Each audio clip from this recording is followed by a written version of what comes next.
You know, I heard one of the craziest stories I've heard since Virginia Governor Ralph Northam was busted about that picture that he did 30 years ago in blackface. Now they're talking about and this was on the news. It was media reported. The Attorney General, the Attorney General now is saying that he did the same thing and he admitted to it. Let me elaborate on this, shall we? This is DJ Wolf Live.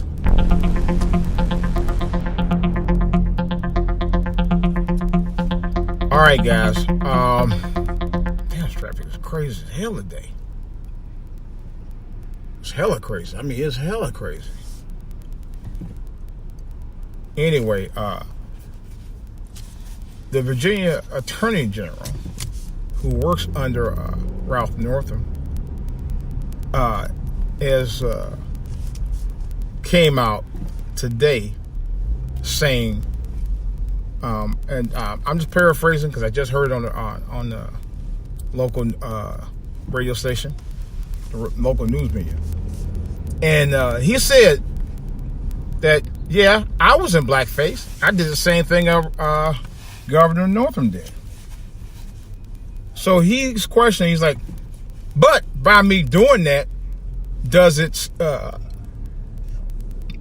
hinder me from doing my job? Now, this ain't got nothing to do about hindering you from doing your job. You're sworn to do your job. Let's be real about that. I'm going to find out who the Attorney General is. And I'm going to try to post it on my channel. But, see, he's trying to throw apples and oranges together and make them the same. And they're not. Yes, they're in the same type of food group because they're both fruits, but they're different type of fruits. Okay? I think y'all, what the hell's going on here today? They must be doing some major road work out here. But the difference is, what they did during that time period let you know there's something about their character is about evil to me. You know, they're saying, oh, you know, I did, we were boys and blah, blah, blah. You know, it's funny how young black guys get in trouble for this and then other 30 years ago, and then 30 years later, everybody remembered. Oh, yeah. Oh, yeah. Especially if they were convicted felons or ex-felons or convicted, formerly convicted ex-felons. It's on our record forever. But when white people do dirt, like put on blackface and talk about black people and make fun of black people like they've been doing for us for the last 400 plus years, among everything else they've done, you're not supposed to say anything. You know? But what it was, the Attorney General was trying now, he's trying to throw interference. He ain't slick. I already know. See, that's more of that white privilege. The moment I heard that, I said, yeah, he's playing a con game again, too, just like Northam was. Playing a fucking con game. Y'all ain't slick. I'm wise to you. I know exactly what y'all are to. You're trying to say that there's no reason to make Governor Northam retire because it doesn't have anything to do with what he does as governor. It challenges his character. Okay? That's what it does. Okay? And I can guarantee you, if Governor Northam had did this to Jewish people or Asian people or Hispanic people, you best believe, oh my God, you can't even draw. You best believe he would have got, they would have gave him the business. Oh man, come on. What am I doing out here today? People drive like they ain't just figured out how to drive a car. Yeah, they would have given business. There's no doubt in my mind. You know. So why is it that he can go on blackface, make fun of black people, and all of a sudden to these guys, it's no big deal? Really? It seems like when everybody else, you do this to everybody else, it's a big deal. You apologize, you give them benefits. You know, we want tangibles too, motherfucker. Shit. We tired of this shit with y'all. Come on. Come on. We want tangibles too, goddammit. Y'all motherfuckers been taking tangibles from us for 400 fucking years. You know? That's another whole story. We can go in on this all day. Seriously. But to sit there and trivialize something that you did to us, where they assassinated our character for centuries upon centuries, and you say it's no big deal, is a slap to our face. Because all y'all ever did was make fun of our fucking culture anyway, from day one, and took advantage of us as people. But no, we're not supposed to bring it up. We're not supposed to challenge you. We're not supposed to talk about it. Nah, none of that stuff. You know? Like I said, if you're done to any other race or culture, this would have been a different story. You would have been forced out of that mug. But what really pissed me off is, of course they try. Y'all know y'all ain't supposed to block that. Of course y'all try to throw that mess on the lieutenant governor, who happened to be black, and come out with some dirt on him.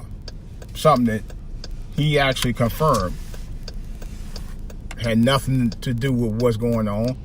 It wasn't a sexual thing and all. What? Wow, man. I have a hard time going across here. Had nothing to do with anything. It was consensual the whole time. The whole time. His deal was consensual. Come on. Come on. There we go. Few things will speed. But nevertheless, yeah.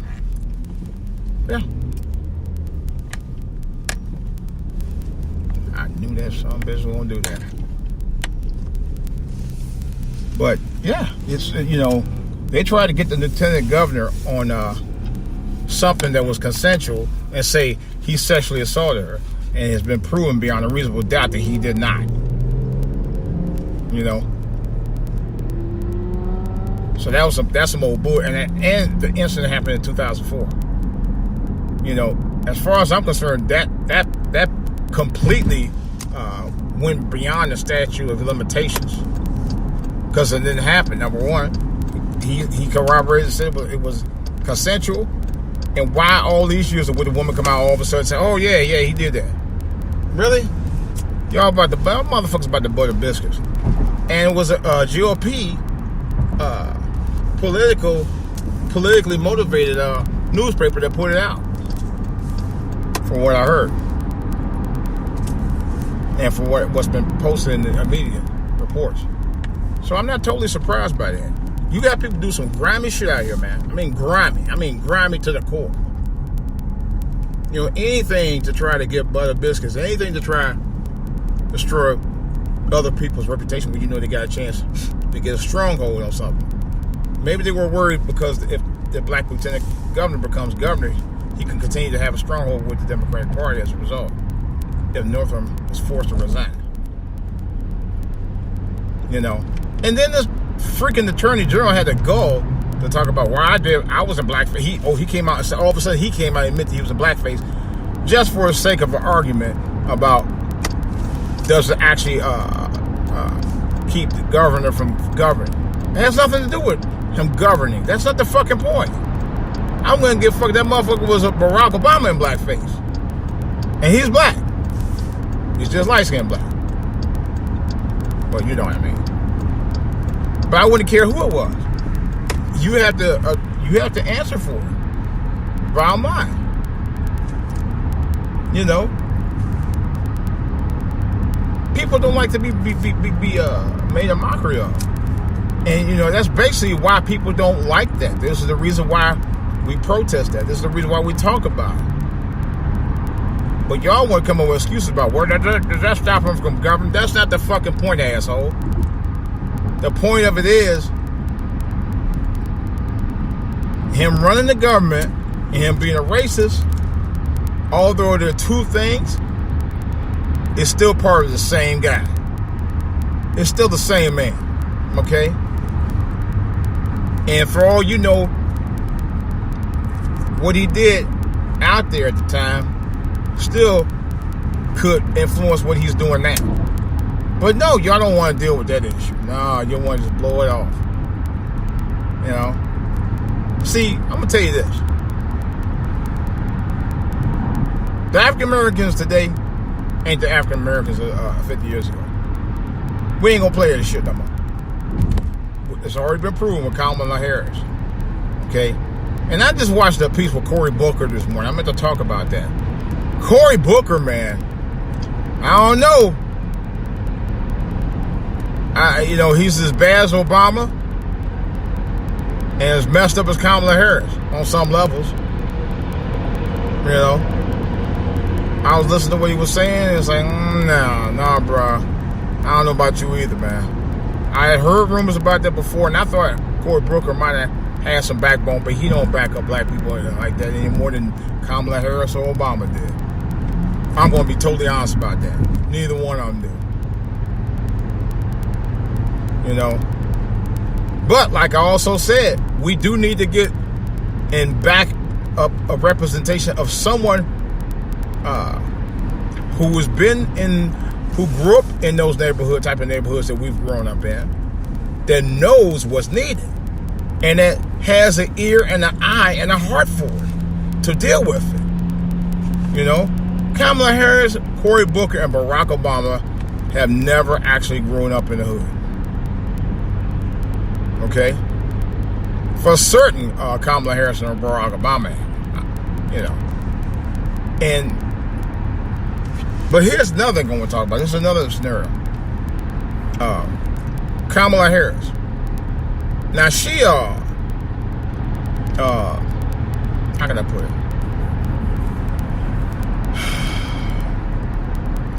I'm trying to get my thoughts together, guys. People were talking about her color, but she ain't black enough. You know, to me, honestly, and I've said it before, and I'm going to say it again. I heard somebody else say it this morning on YouTube. Her color ain't my problem. I wouldn't care if she was white, black, green, purple, with blue diamonds and stars. I would not care. I really wouldn't care. It's your effectiveness to the community that I care about more than anything. And that's the honest to God's truth. I don't care if she's black or not. I don't care if she's, you know, if her dad was Jamaican or her mother was Indian. I don't care about that. What does she represent to our community? What skin can we get out of? Can we get some skin out of the game with you representing our community? In other words, like Tariq Nasheed said, tangibles. And I totally agree with him on that. It's time. Tangibles. That's what's needed. And lots of it. You know? We're tired of these soft shoe politicians who always cater to an audience other than us. Especially the ones who claim their heritage. See, that's the thing about Kamala Harris that I can't stand. She claims her heritage on what she's about, but she's really not caring about doing it for and representing us to be there for. She's doing it to represent her damn self. The butter biscuits, for real. The grits and gravy, you know, and what have you. That's real talk. She not. I'm telling you right now. That's why, and it amazes me that she says that.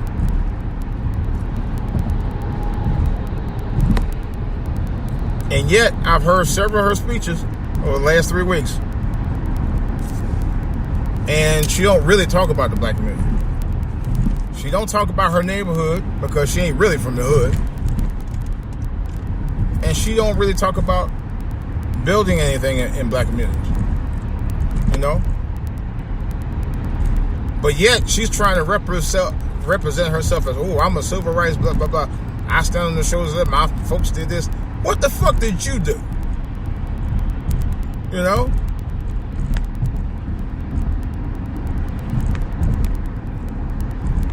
You talking that talk, but you don't walk that walk. You know you don't. Not with the record that you got. Not with the reputation that you got. You know?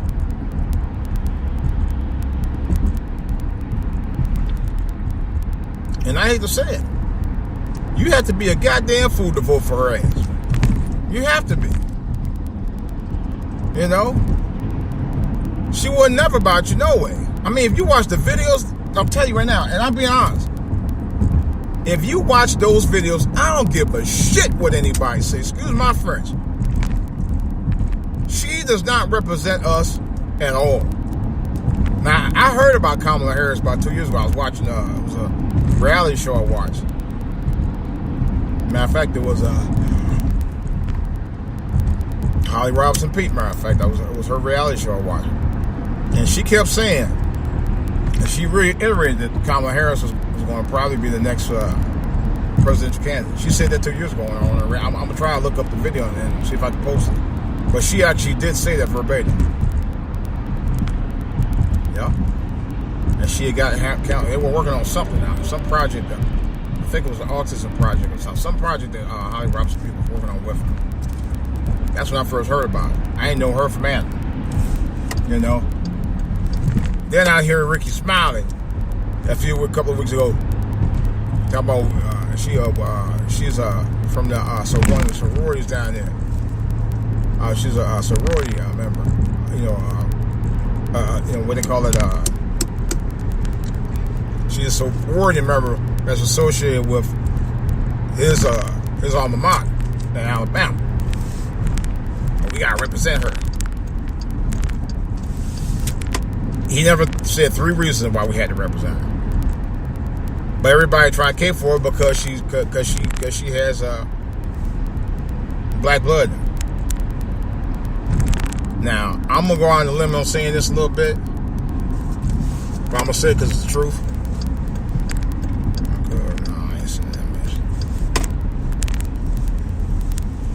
Kamala Harris is part Indian and part Jamaican, which I don't care what anybody says. It does make her she is of African descent. She's just Jamaican. And like I said again, it doesn't matter to me about what color she is. It's about her effectiveness in terms of policies and in terms of who she represents and how she gonna represent it. Not with that fake shit where she's trying to use, oh, my parents was involved in the civil rights movement and so I know all about it. You don't know all about it if you ain't about it. Let's be real. You talking about what your parents did. What about you did? You know?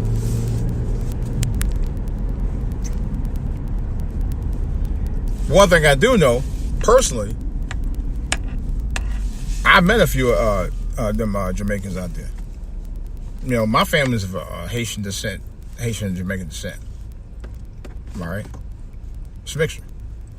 But nevertheless, my thing is this. She, like other people of their heritage, okay? There are Jamaicans that don't even like African Americans. There are Africans that don't like African Americans. This I know for a fact. All right, in dealing with both of them. Not saying that there aren't good people. They just been culturalized into thinking, oh, African Americans ain't no good. Yet we're the same people. And there are cultures that are the same or are part of the same culture who've been taught that. You got Spanish people don't like Spanish people. You got Japanese people like Chinese people. You got all of that. I can get my car shut up for y'all. You can, you want to, fool.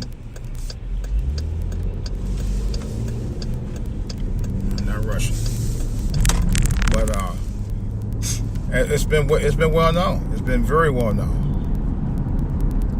Very well known.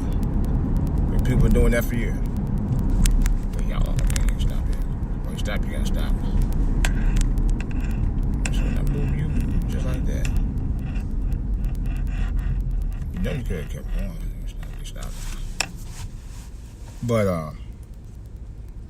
yeah, they got it in for African American people. I'm just saying that all of them do, not all of them.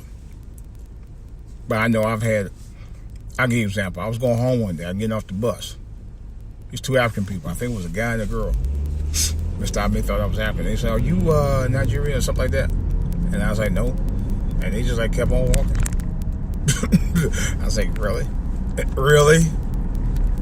Wow, that was crazy." Yeah. I had a dude I went to school with, and he told me that personally. He said, "We don't like y'all because they've been culturally conditioned to think that we are at the bottom of the bucket here." That's all that's about. And don't tell me that they don't teach division out here. Why? WS has always taught division among races forever. They don't do it to their own race. They stand together. We don't. We let the vision fall. We let the vision make us fall. That's a fact. But they stand together in unison. We don't. Ain't that a bitch?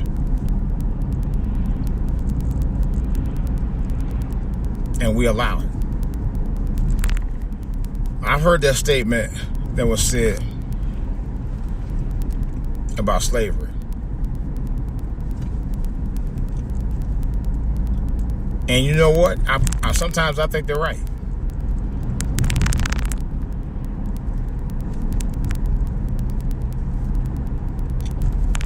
That we could have fought slavery if we wanted to. We chose not to. On some level. But then again, if you think about it, we didn't have the weaponization that they had at the time to fight slavery. Let's be honest about that. We did not. You know.